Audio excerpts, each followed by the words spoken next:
دوستای عزیزم، اشرف هستم با آشپزخانه کوچیک من. خوش اومدید. قبل از هر چیزی میخوام از تمام دوستانی که این شبکه یوتیوب رو سابسکرایب کردن تشکر بکنم و عزیزانی که وقت میذارن ویدیوها رو نگاه میکنن، کامنت میذارن، لایک میکنن، از همتون تک تکتون متشکرم. دستتون درد نکنه، واقعا لطف میکنین، دوستتون دارم. بریم که با هم دیگه یک کباب مایتابی خوشمزه درست کنیم. یه غذای بسیار ساده و خیلی هم سریع آماده میشه. نزدیک 2 پوند گوشت چرخ کرده 85-15 من گرفتم. فلفل شما میتونید فلفل سبز یا از این فلفل رنگی خوشمزه بذارید که ما اینا رو خیلی دوست داریم. 2 قاشق رب هستش، رب گوجه فرنگی. من یکم گوجه تازم توش میذارم و پیازم 2 تا. البته شما اگر دوست داشته باشین بیشتر پیاز داشته باشین میتونید 3 تا بذارید، اشکالی نداره، کبابتون خوشمزه تر میشه. ولی خب من یه ذره معذور هستم به خاطر اینکه بچه‌هام خیلی پیاز دوست ندارن. برای ادویجاتم همچنین که می‌بینید نمک هستش، همون 7 ادویه‌مون، 7 اسپایس، فلفل سیاه. و جالب اینه که بدونید من برای کباب ماهی تابه‌ای مثل کباب کوبیده زردچوبه نمیزنم، ولی دیدم که بعضیا کاری میزنن یا فلفل سفید میزنن. بازم غذا انتخاب هر کس هر جوری هستش اونجوری درست میکنه. پیاز رو پوست میکنم و قطعای بزرگ خردش میکنم و میذارم توی این دستگاه غذا سازمون که قشنگ برام حالت مثل رنده و خورد ولی خیلی هم مثل رنده نباشه، یه جوری که پیاز رو زیر دندونتون حس کنید، نمیخواید خیلی مثل شیر برنج بشه. حالا بهتون نشون میدم. بعدش هم وقتی آمادش کردم با گوشت مخلوطش میکنم و ادویجات رو میزنم که بره تو مایتابه بخوره.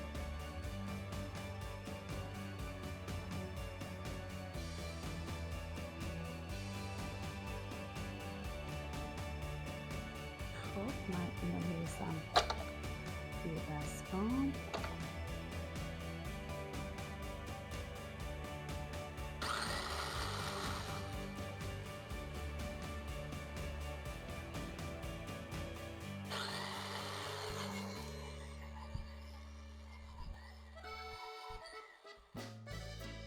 برای اینکه یه نواخت بشه، اندازه پیازا بعضیش درشت نباشه بعضیش ریز، من مجبورم یه ذره اینو تکونش بدم که زیر و رو بشه به قول خودمون. اوکی، من اینو تمام کردم. 2 تا پیاز رو اینجا میریزم تو کاسه که با گوشت و ادویجات مخلوط کنم. ولی فقط میخوام بگم بدونید که من دارم زار زار گریه میکنم. این پیاز اشک منو در آورد، واقعا اشکم در اومد، عجب پیاز تیزی بود. خب من دستکش دست میکنم که گوشت و پیاز و ادویجات رو با هم دیگه سریع چنگش بزنیم و بخوابونیمش تو مایتابه. پیاز رو ریختم این تو، گوشتم هم باهاش قاطی میکنم. نمک من 2 تا قاشق میزنم، 2 تا قاشق چای خوری از این 7 ادویه من میزنم، نصف قاشق چای خوری. فلفلم باز نصف قاشق میزنم. حالا چنگش میزنی، این مرحله راحت ترین مرحله این غذاست دیگه.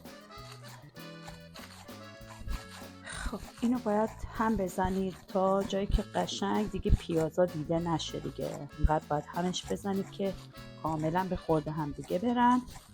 بعضی من دیدم توی این غذا جوش شیرین هم میریزن به خاطر اینکه میخوان حالت پوفکی بشه یا، ولی من شخصا توصیه نمی کنم و خودم هم درست نمی کنم باهاش.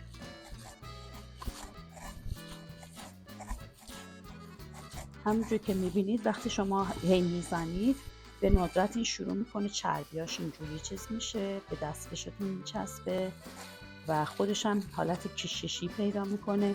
هرچی خب بیشتر بزنیدش بهتره. و بعد از این مرحله چنگ زدن میخوابونیمش روی مایتابه و میذاریمش روی شعله.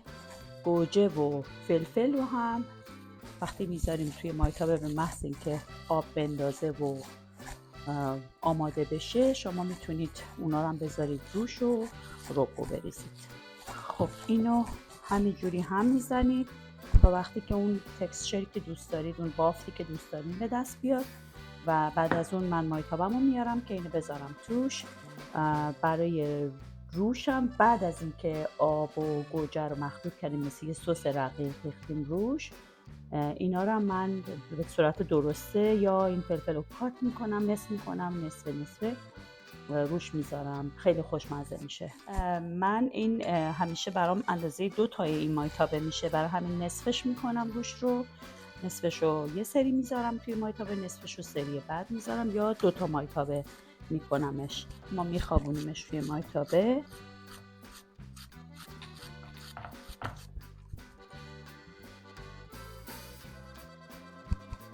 دورشو به این شکل.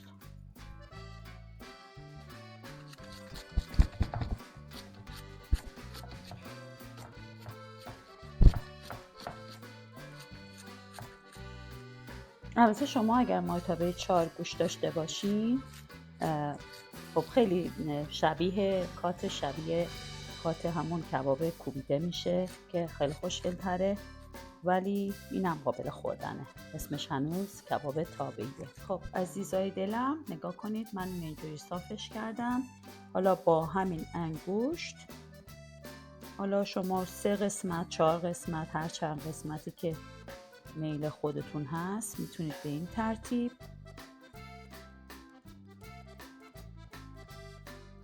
حالت کات بهش بدید. وقتی که شروع میکنه پختن این برشو که داشته باشه راحت تر جدا میشه، میتونید از این رو روش بکنید. بریم که بذاریمش روی گاز. این گوشتمونه، خوابوندمش تو مایتابه و میخوام بذارمش روی شعله. با شعله متوسط شروع میکنیم، بعد که شروع کرد خودش رو پیدا کردن دیگه از اون روش میکنیم و مواد رو میزنیم و کمش میکنیم. این ربی که داشتیم 2 قاشق غذاخوری، من یه کوچولو آب میریزم توش، به این فاصله که این داره خودش رو پیدا میکنه همینجوری کوچولو همش میزنم تا یه ذره رقیق بشه که وقتی کبابا رو برگردوندم اینم بریزم با یه کمی زعفرون. البته بگم که اگر از آب گرم استفاده کنید همیشه بهتره، ولی خب آب سردم کار خودشو میکنه.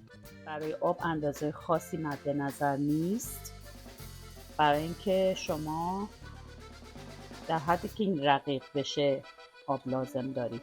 حالا من اینو از اون رو میکنم، بعد این آب رو میریزم روش. میبینید اون برشایی که زدم باعث میشه که این راحت تر کات بشه، وگرنه اینجا الان باید باشه کشتی کج میگرفتیم تا جدا بشه. به همین راحتی از هم دیگه جدا میشن. من نگفتم بهتون، ولی الان بهتون یعنی یادم افتاد که بهتون بگم که اگر دوست داشته باشین در این مرحله میتونید یه کمی کره بزنید. اگر دوست دارید کره همه چی رو خوشمزه میکنه، و حتما زعفرون آب شده هم اگر داشته باشید بزنید، عالی میشه. غذای ایرانی بدون زعفرون معنی نداره دیگه، میدونید. من زیرش رو کم میکنم که از اون روش کنم.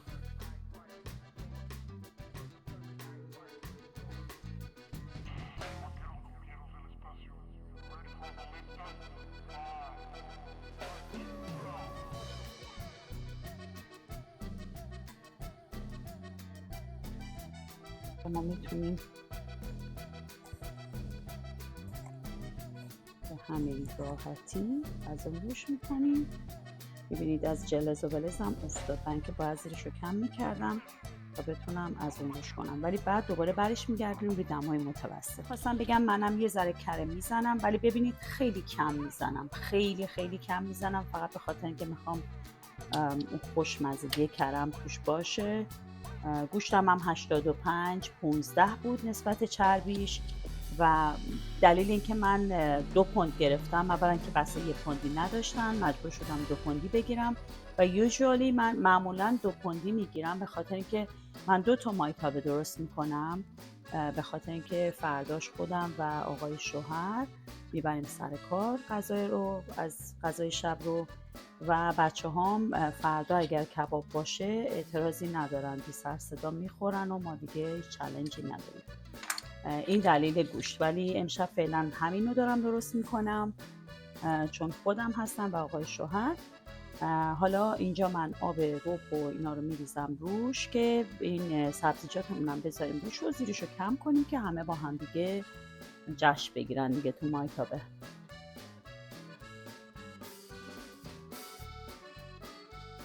در ضمن من زعفران آب شدم همیشه آماده هستش. اول یکم زعفرون میریزم،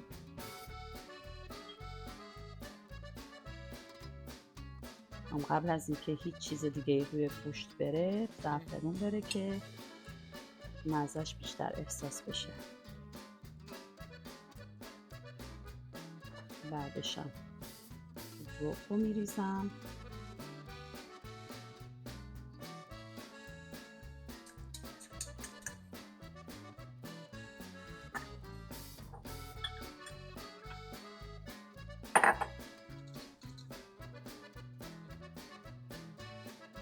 در همین حد، چون بیشتر از این آب احتیاج ندارید. زیرش رو کم میکنید. این فلفل ها رو میتونید یا درسته بذارید یا میتونید نصفشون کنید بذارید، یا میتونید اصلا نذارید فلفل سبز بذارید.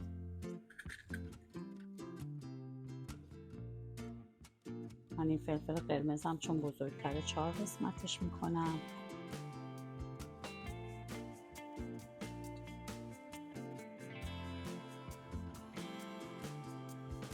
گوجه هاتون هم میتونید یا درسته بذارید یا میتونید اینجوری نصف کنید بذارید. هیچ کدوم قانون خاصی نداره. من روی هر تیکه کباب یه دونه گوجه گذاشتم و زیرش رو کم میکنم، درش رو میذارم که آماده بشه. ولی کاش که اینجا بودیم بوشو یعنی حس میکردیم عجب بویی. خب عزیزای دل، من اینو با فویل درش رو میذارم به خاطر اینکه فویل خودش خیلی داغ میشه و از بالا هم اینو گرما بهش میده و باعث میشه که همه چیز زودتر بپزه. و میگم این یه غذای سریع هستش که با این روش سریعتر هم آماده میشه. ببینید آبش در این حد که شد دیگه بسه، یعنی اینکه کبابتون آماده است. حالا اگر کم آبتر دوست دارین شما میتونین بذارین یکم بیشتر بجوشه. غیر این صورت آماده است کبابتون، میتونید بردارید. اگر پر آبتر هم میخواین میتونین باز یکم آب بیشتر بریزین توش که یه ذره آبدارتر باشه، به قول خودمون آب خورش داشته باشه. به نظرم دیگه بهتر از این محال بود که بشه. همونجور که میبینید خیلی یک تیکه همشون میان توی ظرف. فلفلم میذارم که برنجم بردارم و ما به قسمت خوشمزه نزدیک شدیم. من امتحان میکنم بهتون میگم چه مزه‌ایه، شما درست کنید خودتون ببینید چه مزه‌ایه. نمیخوام تعریف الکی کرده باشم. و سماقم که یکی از پایه های اصلیه.